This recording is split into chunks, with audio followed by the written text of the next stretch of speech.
사고 해역에서 실종자 수색 작업이 만 사흘 만에 재개됐습니다. 하지만 빠른 물살 때문에 수색은 계속 중단되길 반복하고 있습니다.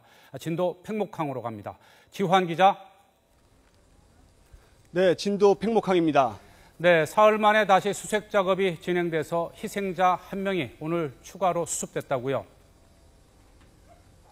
네, 기상이 나빠 중단됐던 수중수색 작업이 사흘 만에 재개됐습니다. 그리고 낮 1시를 전후해서 여성 희생자 1명이 추가로 수습됐습니다. 희생자가 수습된 건 지난주 금요일 이후 80시간 만입니다.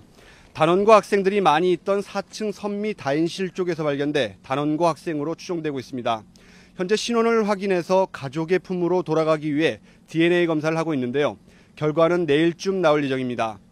오늘 물살이 약해지는 정조기는 모두 4번 있었습니다. 그런데 새벽 1시와 오후 1시 두 차례만 수중수색이 이뤄지고 지금은 또다시 장시간 중단되고 있습니다. 초속 2m에 달하는 빠른 유속 때문입니다. 정조 시간에도 좀처럼 속도가 줄지 않고 수색 작업을 방해하고 있습니다. 오늘 수색이 재개되면서 유가족 일부가 사고 해역을 찾았지만 큰 성과가 없자 오열하며 되돌아오는 모습도 볼 수 있었습니다. 아직 가족의 품으로 돌아와야 할 실종자는 28명이나 남았습니다. 네, 날씨는 좋아졌지만 이 빠른 조류가 이 발목을 잡고 있는 것 같은데요.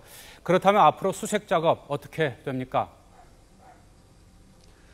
네, 오늘 진도 해역의 날씨는 낮 최고 기온이 26도까지 오르고 바다는 잔잔했습니다. 하지만 문제는 앞서 말씀드렸다시피 빠른 유속입니다.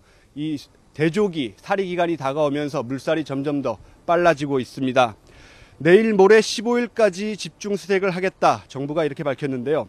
세월호의 내부 사정이 무척 좋지 않습니다.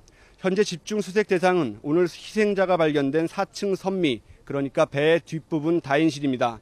그렇지만 장시간 바닷속에 배가 가라앉아 있다 보니 장애물이 쌓이고 격실 내부 곳곳이 무너지고 있습니다. 잠수요원이 투입된 상태에서 무너지면 공기 공급 호스가 눌리거나 다시 바지선으로 돌아오는 퇴로가 막힐 수도 있습니다. 수색팀은 무너진 격실과 장애물을 어떤 방법으로 제거하고 진입로를 확보할 것인가에 대해서 다각도로 고민하고 있습니다. 지금까지 진도 팽목항에서 YTN 지환입니다.